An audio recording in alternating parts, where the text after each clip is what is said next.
बेटा, अगर तुम्हारे पापा आ गए तो मैं क्या जवाब दूंगी उसे? चुप कर जाओ। लो, ये दाना खा लो।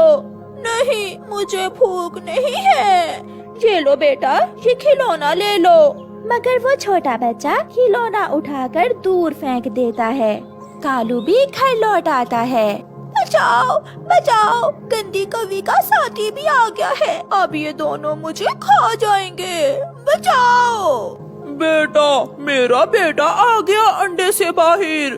कालू जी, जब से हमारा बेटा अंडे से बाहर आया है, न जाने क्यों उल्टी सीधी बातें कर रहा है। मुझे लग रहा है इसके दिमाग पर कोई असर है। क्या कहा? दिमाग पर आपके असर है? मैं ठीक हूँ। आप मुझे मेरी पीले पंखों वाली मम्मा के पास छोड़कर आए। मैं नहीं रहूँगा यहाँ पर।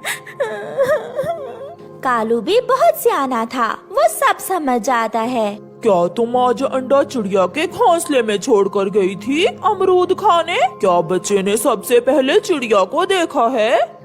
नहीं, अंडा तो मेरे घोंसले में ही था। तो फिर अंडे का खोल कहाँ है? वो तो मैंने नदी में फेंक दिया है। एक झूठ के लिए तुम 1000 झूठ बोलोगी। सारी रात बच्चा रोता रहता है। मुझे मेरी मम्मा के पास जाना है। मुझे मेरी मम्मा के पास जाना है।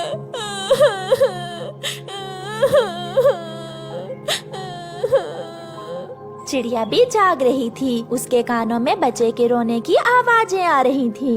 मम्मा, मम्मा, मुझे ले जाएं। मैं आपको कभी तंग नहीं करूँगा। मुझे माफ कर दें। मुझे मेरी गलती की इतनी बड़ी सजा न दें। मम्मा, मम्मा, मम्मा। ये सुनकर चिड़िया का दिल उदास हो जाता है और वो उड़ती है।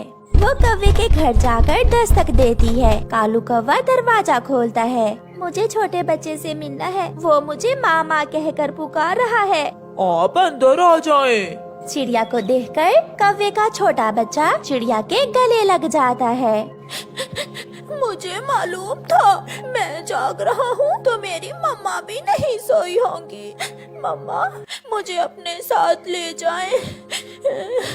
चिड़िया, मुझसे बहुत बड़ी गलती हो गई जो मैं अपना अंडा तुम्हारे पास छोड़ गई। अब मैं कैसे इसे समझाऊं कि मैं ही इसकी मम्मा हूँ? ये सब पहले सोचना था। अब इस छोटे बच्चे को जिंदा देखना चाहती हो तो इसे चिड़िया के साथ जाने दो। हाँ गोरी बहन, शायद कुछ बड़ा होकर ये बच्चा संभल जाए और समझ जाए। फिर चिड़िया उस छोटे बच्चे को साथ लेकर चली जाती है। घर जाकर वो बच्चा चिड़िया के पंखों में छुपकर सो जाता है। वो गहरी नींद सो जाता है। ऐसे ही कुछ दिन गुजर जाते हैं। सब बारी बारी आते हैं। सब उस छोटे बच्चे को समझाने की कोशिश करते हैं। चिड़िया छोटे बच्चे के साथ नदी पर बैठी हुई थी। गोरी कौवी भी वहाँ आ जाती है। हरियाली छोटे कौवे से कहती है, छोटे बच्चे देखें, आपके पंख काले हैं और इस पक्षी के पंख भी आपकी तरह काले हैं। तो फिर यही आपकी मम्मा हुई ना? हंसते हुए वो बच्चा कहता है, मैं कोई पागल नहीं हूँ। ये भी मेरी तरह अंडे से निकल कर आई है। जब धूप पड़ेगी तो इसके पंख भी मेरी मम्मा की तरह हो जाएंगे। बेटा, मैं तो थोड़ी देर के लिए आपको चिड़िया के पास छोड़कर गई थी। बेटा, यही सच है, आप मान जाएं। मम्मा, कोई कुछ भी कहे, मगर अगर दोबारा आपने फिर ये बात की तो मैं इस नदी में कूदकर अपनी जान दे दूंगा। ना मेरा बेटा, ऐसा न करना।